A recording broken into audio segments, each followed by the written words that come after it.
Good day, ladies and gentlemen, and welcome to Chesterton's Jest, where we keep a critical eye on faith and culture, especially within the Catholic Church today.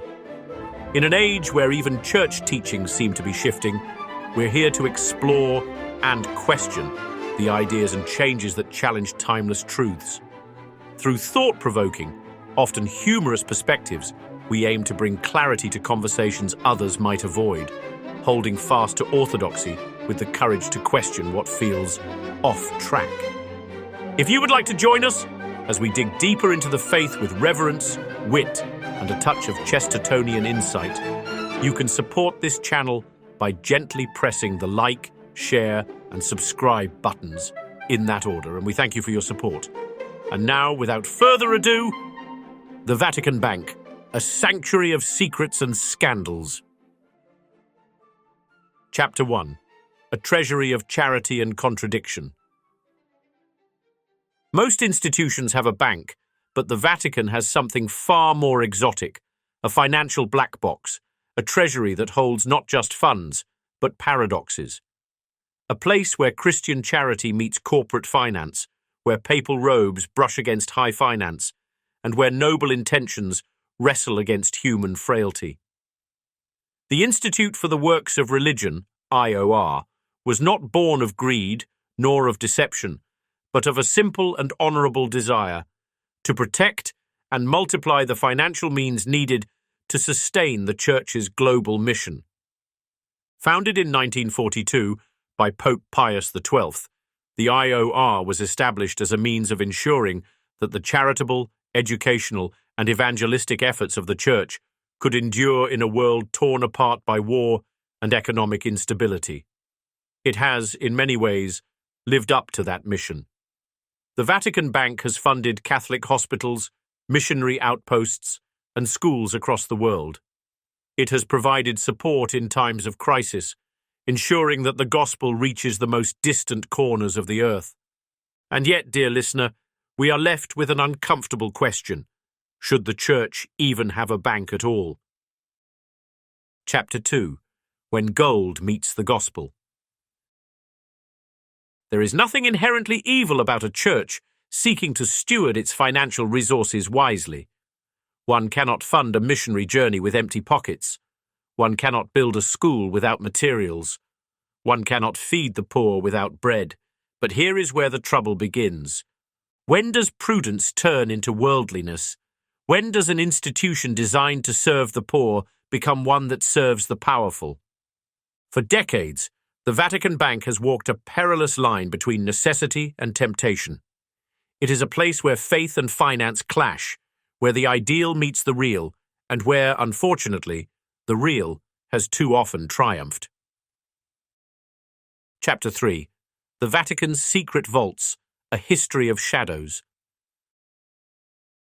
There is no doubt that the Vatican Bank has accomplished good works, but there is also no doubt that it has, at times, become entangled with the very forces the Church exists to oppose. Take, for example, the scandal of Banco Ambrosiano.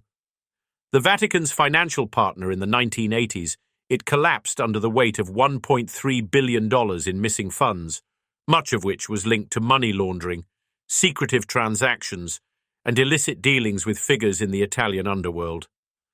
The fallout included the mysterious hanging of banker Roberto Calvi, bricks stuffed in his pockets, as though someone had mistaken him for a foundation stone. The Vatican, for its part, paid some of the debts, but insisted that it bore no responsibility. The problem was never just a single scandal.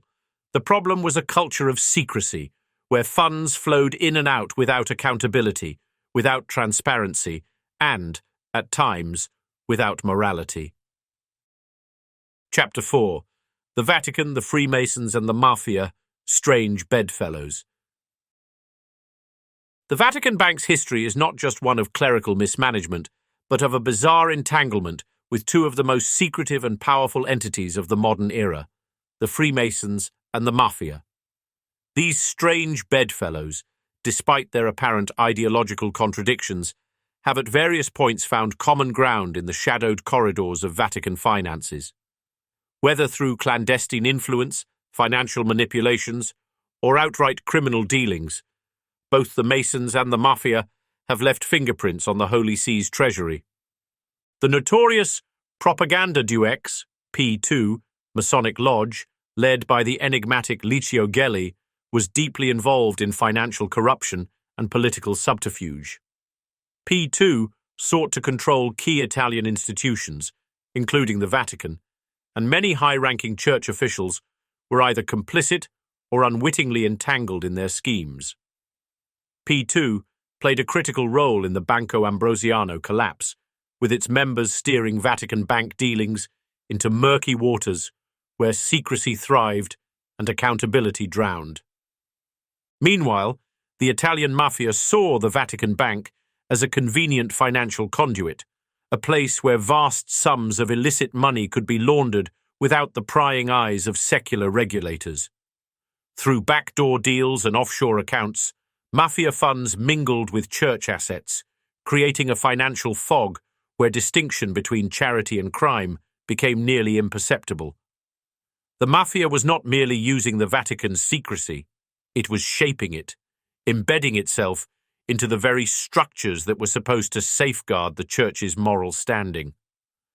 What makes this entanglement most troubling is the Church's historical condemnation of both Freemasonry and organized crime, and yet, when money speaks, even the loftiest principles seem to find a way to compromise. It is a tale of tragic irony. The Vatican, which once fought against the creeping influence of the Lodge and the grip of the mob, became an unwitting accomplice in their grander designs. Whether by intention or by neglect, the Vatican Bank provided the veil under which these dark alliances could operate. Chapter 5. A question of faith, subsidiarity, and the Church's true wealth. Perhaps the greatest tragedy is not that the Vatican Bank has had financial scandals. Scandals exist everywhere that money flows. The greatest tragedy is that the Church, founded on the rock of faith, should feel the need to rely on a bank at all. The Catholic Church teaches the principle of subsidiarity, that governance and responsibility should remain at the most local level possible. If the Church truly lived by this principle, financial resources would be managed by dioceses and communities, not by a central institution shrouded in secrecy. Imagine a world where every Catholic institution, every hospital, every mission was sustained by the direct generosity of the faithful rather than by an opaque financial bureaucracy. It is not impossible, it is merely inconvenient. Chapter 6. The Final Reckoning, Faith or Mammon. The Vatican Bank was created to serve the Church, yet it remains a paradox, an institution that funds charity while being plagued by scandal. It embodies the tension between faith and financial security, a contradiction in a church that teaches you cannot serve both God and mammon. Efforts at reform have met resistance. Popes from John Paul II to Francis have fought to impose transparency, only to be met with bureaucratic inertia and internal opposition. Despite repeated attempts to clean house, secrecy and financial intrigue continue to haunt the institution. The principle of subsidiarity suggests that church finances should be entrusted to local communities rather than a centralized bank. A church that truly trusts in divine providence should not require offshore accounts or hidden financial maneuvers, but should rely on the generosity of the faithful.